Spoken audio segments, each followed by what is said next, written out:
my friends. So today we are not in the art room. We are actually outside because the artwork that I'm going to ask you to make today involves you going outside. If you can, if you are traveling, or if you are like living in an apartment and like aren't able to go outside, or if you're at a babysitter who can't take you outside.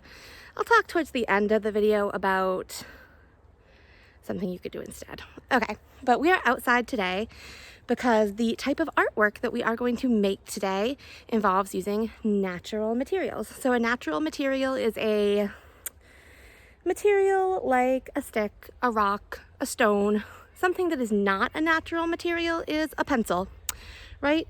When I need a pencil, I go to the store and I buy one. I don't go outside and look for the pencil tree because there's no pencil tree. You're not gonna find any pencils out here.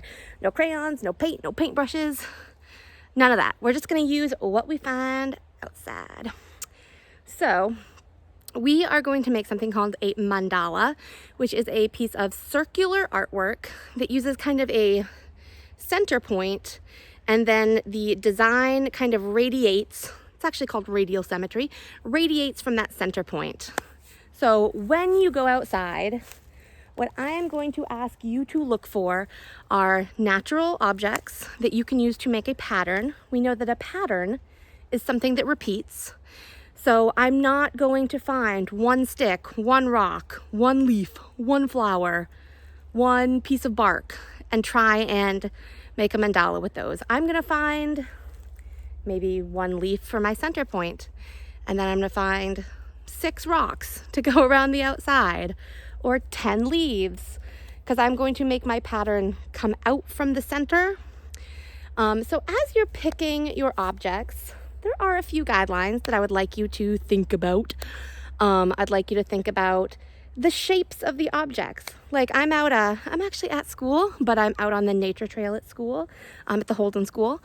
So when I was walking out here, I did notice like that there are lots of leaves that have a similar shape to them. They're not even all the same leaf or from the same plant, but I can kind of pick out shapes and textures that are similar to each other. So when I'm picking out my objects, I might all pick objects with a really similar texture to them.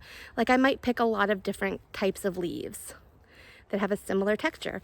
Or I might want to have textures kind of juxtapose each other, so they would be different. And you would notice like, wow, this texture is really different from this texture.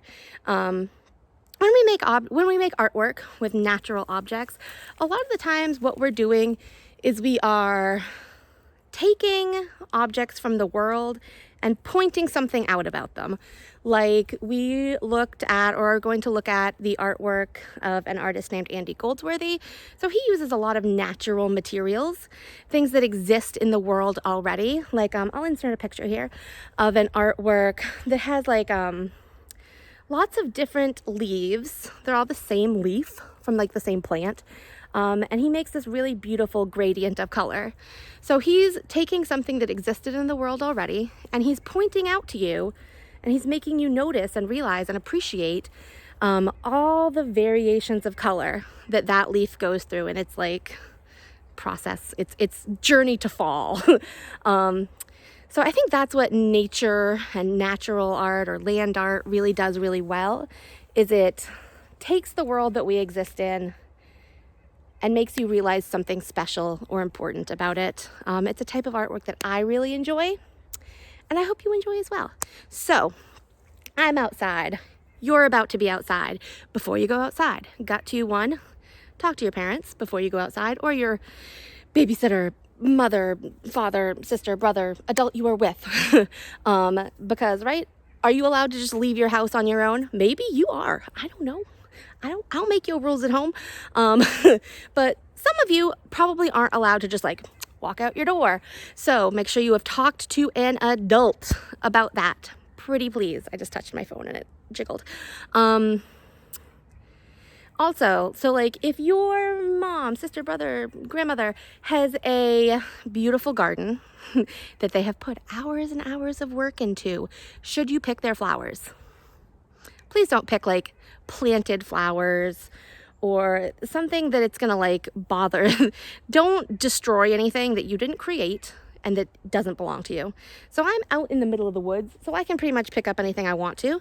Also, you know, just be responsible with what you pick up. If it's something that looks sharp, like it has thorns on it, not a good choice, right? This is like an exercise in common sense for the most part. What you're gonna do when you go outside is pick out some objects. So what I'm gonna think about when I pick out my